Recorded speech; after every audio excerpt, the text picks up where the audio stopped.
कोई पण कुटुंब भेगू थईने नक्की करे ने के अमारे भागवत बेहारવું ता तो 72 पेઢીના પિતૃઓ સ્વર્ગમાં રાહડા લેવા માંડે છે ખાલી નક્કી થાય તા એની વાતો ખાલી થાય તા કરુણભાઈ સંજયભાઈ એટલે એ ભાગવતનો જ્ઞાન યજ્ઞ હોય અને ભાગવત સાંભળી તો આપણને પુણ્ય થાય તો સેજ પણ ભાગવત એટલે હું ઈ જ ખબર ન હોય કૃષ્ણ એટલે હું ઈ જ ખબર ન હોય જે માણસને એવો માણસ આ પાછળથી નીકળ્યો હોય એના કાને એકાદો શ્લોક પડે તો એની 3 પેઢીઓ તરી જાય એ ભાગવતનો જ્ઞાન યજ્ઞ અને गेडियानो ठाकर 18 वरण जतवाड़ में बैठो से जतभाईओ पण अहीं आव्या छे एनी पण सेवा छे। पोपटभाई कहता था कि न्याय जतवा एटले ए तो जे छे एनु लोही में आवे ने बधुं न्या निकळવું गाड़ी लईने अघरू पड़े अमुक विस्तारमां पण एम के ने गेडियाना ठाकरे तो पाछा ई नाई जतो पाछा मूकवा माटे आवे कि गेडियाना ठाकरे जावुं होय तो अमे तमने मूकी जाई प्रमाण कोने कहेवाय कलियुगमां बीजा शुं कहेवाय અને ભગવાન માટે તો જે ચરણે આવે એ એના હોય ને આપણી સનાતન સંસ્કૃતિએ તો એ શીખાડ્યું જ નથી કે આ ફલાણું ફલાણું કોઈ જ્ઞાતિ હોય આવી તમે ગેડિયા ધામમાં જાઓ કે તમે પરબ જાઓ કે હતાધાર જાઓ કે પાળિયાદ જાઓ કે સોનગઢ જાઓ ક્યાંય પણ જાઓ બસ 18 વર્ણમાં કે કોઈ જ્ઞાતિ હોય કે કોઈ જાતિ કોઈ ધર્મ આવો પ્રસાદ લ્યો ને આનંદ કરો બસ એથી વધારે શું હોય એટલે એવો અહીંયા આનંદ કરવા માટે જ્યારે મળ્યા છે ત્યારે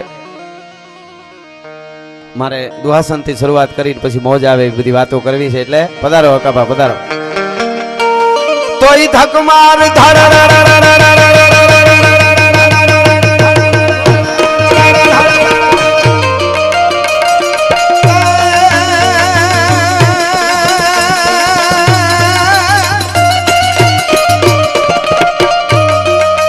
मारी आप तना सिर ओठना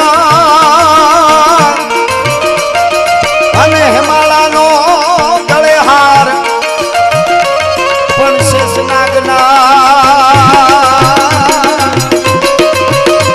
माता दीना पगे हाकड़ा ए मारी शक्ति सजे शृंगार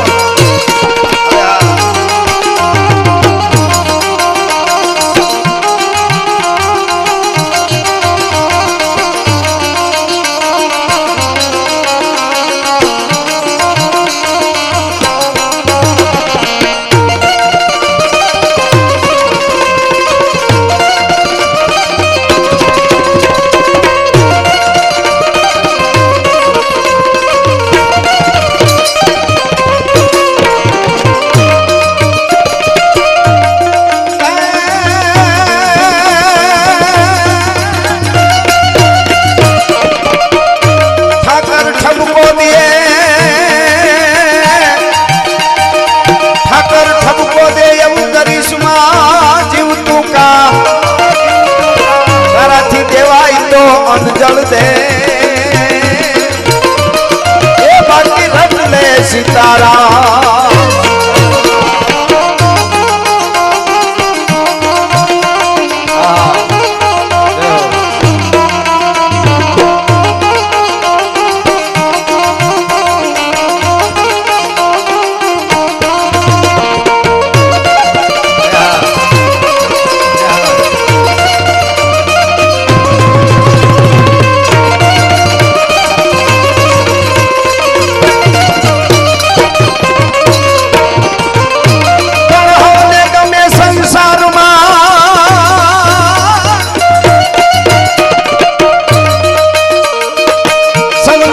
संसार माया लाख बातें लई लेवू पण एक दुनिया में आम देवू ए तो वहमो लाखा विसिया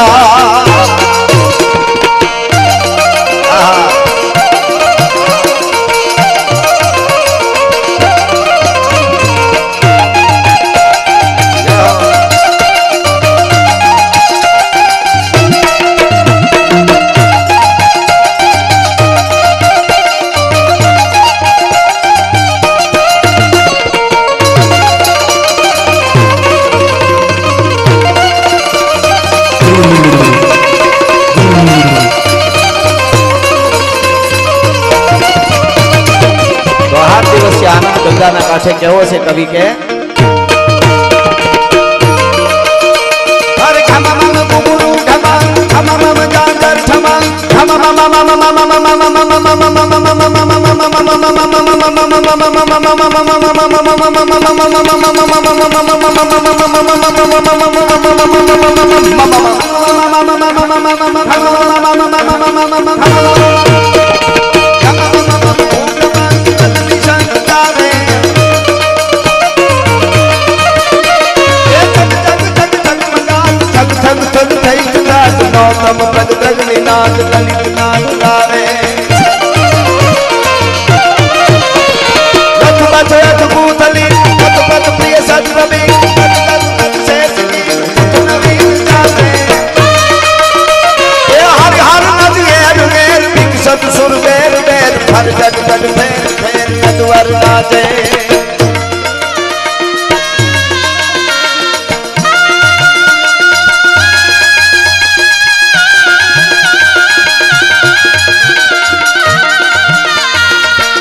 જેમ ગેડિયા ગોકુળ ધામ આખું ઊભું થવાનું આપ જાણો છો અને એ તો એની કૃપા છે. ત્યારે સમયે સમયે આપણે બધા નિમિત્ત બની હશે. પરમાત્મા એક નક્કી કરે છે જે કાંઈ કરવું એ, અને માલધારી સમાજ દેવામાં કોઈ દી પાછો પડ્યો જ નથી. એની પાસે હોય. અને મને એક વિદુર નીતિની બહુ સરસ વાત મને ગમે છે. વિદુર નીતિમાં કીધું છે કે જે માણસ પાસે બહુ રૂપિયા હોય દાન ન કરે અને હાવ ગરીબ હોય અને ભગવાનનું ભજન ન કરે, આનાથી મોટો અભાગ્ય જીવ જગતના ચોકમાં બીજો કોઈ ન હોઈ શકે. એવી જ બીજી વાત, બહુ રૂપિયા હોય છતાંય ભગવાનનું ભજન કરે, નકર આવી જાય પછી બધું ભૂલાઈ જાય. ઘણા નથી કહેતા એકચ્યુઅલી એવું કઈ હોય નહીં. ઘણા શું કે આપણે એમ કઈ ભગવાન ખવરાવે, ભગવાન પચાવે, ભગવાન હુવારે, ભગવાન હવારે જગાડે. તો એક જણો કે એકચ્યુઅલી આલારામ મૂકીને કે જાગી શકાય છે, ઉઠી શકાય છે. પણ હવે એને કેમ સમજાવો? તને આલારામ સંભળાય છે ક્યારે? ઓલો ઠાકર આવીને કહે છે કે આ વાગે આલારામ વાગે છે, ઊભો થા. પણ એને સમજાવવાની બહુ કોશિશ ન કરવી. જેને જલારામ નથી જગાડી શકે એને આલારામ શું જગાડવાના હતા? એની વાતે નથી. જેને જાગવું છે એને વાત છે. આ દુઃખ છે આબરૂદાર ને જેને હારાથી હંગોળ, બાકી ફકડંડ ફરે વિફોડ, ખંભે પછેડીને ખીમરાય, એની વાત નથી. જગતના ચોકમાં જેણે કાંઈક કર્યું છે, એટલે ચંદન ગહાતું હોય પથ્થર ઉપર, તો ચંદન છે ને એ ગહાણે જાય, પથ્થર દાંત કાઢતો હોય. એકચ્યુઅલી આપણે ઘસાવાનું નહીં, પથ્થર ઘસાતો જાય. પથ્થર શું કે ચંદન ઘસાતું જાય, આપણે ઘસાવાનું નહીં. આપણે તો સુગંધ એમને ફ્રીમાં મળે, પણ ગહાવવાની હું મજા છે એ ચંદનના કુળને ખબર હોય, ગડબાઓને થોડી ખબર હોય પાણાઓને કાંઈ ગહાવવાની મજા શું છે. એની વાત નથી. જે આપે છે એને જગતના ચોકમાં એની વાતું કાયમના માટે રીએ છે. અને દાતારને જે હારો પડકારો હું તો યુવાધનને કાયમ કહું છું, દેતા હોય એની પાસે જ બેહવું. નબળા વિચારવાળા પાસે ન બેહવું. એની પાસે કાંઈ ન હોય એનો કાંઈ વાંધો નહીં, પણ જે માવા હારું થઈને ખિસ્સા ફાડી નાખે એવા મિત્રો ન કરવા, એના કરતા એકલા હારા. હા, અને અહીંયા આપણે ગંગાજીને કાંઠે બધા આવ્યા છે, હું એમાં આવું, તમે બધા માટે કહું છું કે અહીંયા ગેડિયાના ઠાકર અને ભાગવતની કથા અને એની કૃપાથી અહીંયા આવ્યા હોય. અહીંથી કાલ પાછા જઈ તો આપણે ગંગામાં નાહી આવ્યા ને આપણને પુણ્ય થયું કે નહીં, અથવા તો અહીંયા આવ્યા ને આપણને આ કથાનું પુણ્ય મળ્યું કે નહીં, એનું કોઈ મીટર ન હોય વિજ્ઞાન પાસે.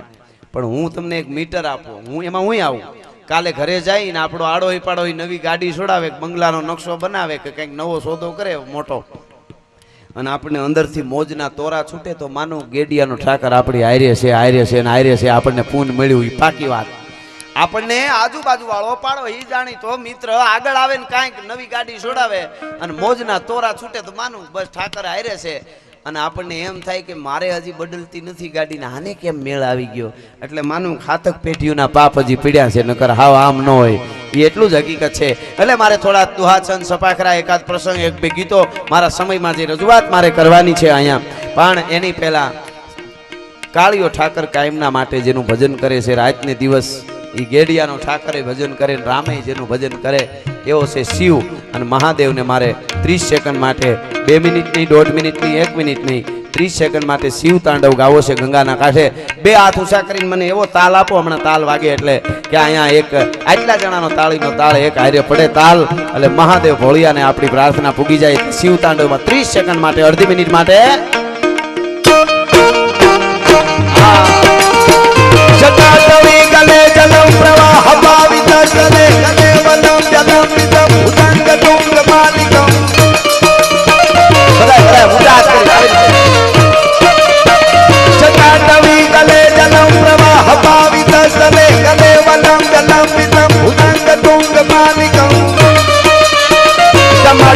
टमाटमाति नादवं डमर्वयं चकार दंड तांडवं तनोतु न शिवा शिवा कटाह संगमं रमं नीलपतिधरे विलोलवीचि वल्लरे विराजमान मोदन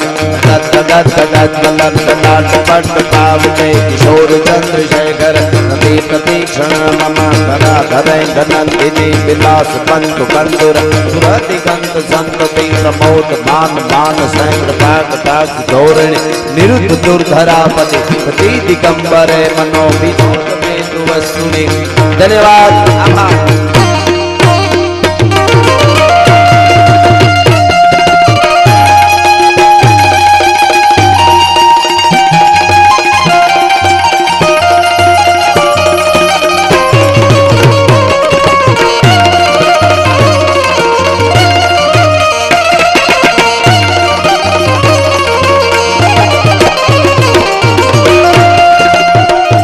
બાદશાહની કચારીમાં એક વાત છેડાણી હતી, દુનિયામાં કોઈ દી દુખી ન થવું હોય, આઠે પોર આનંદ હી આનંદ રહે, અને કોઈ દુનિયાનો આપણને માણસ હેરાન ન કરી શકે એવું કરવું હોય તો શું કરવું પડે?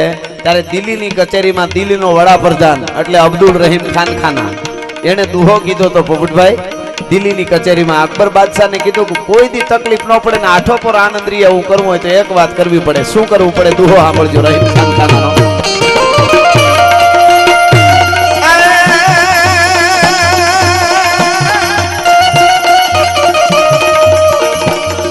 પધારો પધારો મારા પરમ મિત્ર કૃષ્ણરાજભાઈ જાડેજા અને એમના મિત્રો સાથે બધા પધાર્યા છે. એમનું હું અહીંયા ગઢિયા ધામ વતી ને અમારા વતી સ્વાગત કરું છું. પધારો ભાઈ પધારો. આવો માવડીઓ પધારો. રહીમ ખાન ખાના એમ કહે છે કે કોઈ દી તકલીફ ન પડે એવું જીવવું હોય તો દિલ્હીના બાદશાહને એમણે કીધું અકબરને.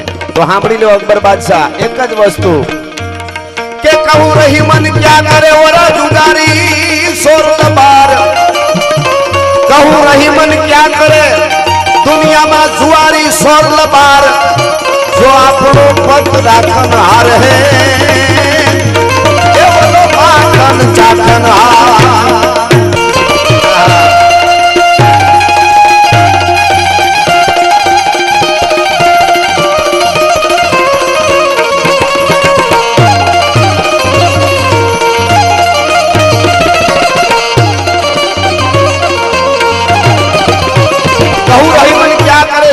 શોર લબાર જો પત રાખન હાર હે માખન ચાખન હાર. માખણ ચાખવા વાળો કનૈયો જો પત રાખવા વાળો હોય તો દુનિયામાં મારું તમારું કોઈ કાંઈ બગાડી ન શકે.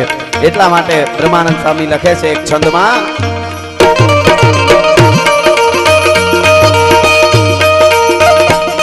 સર સર પર સધાર્ય માર્ગારી અનુસાર કર કર બાર ધર્મે નિધને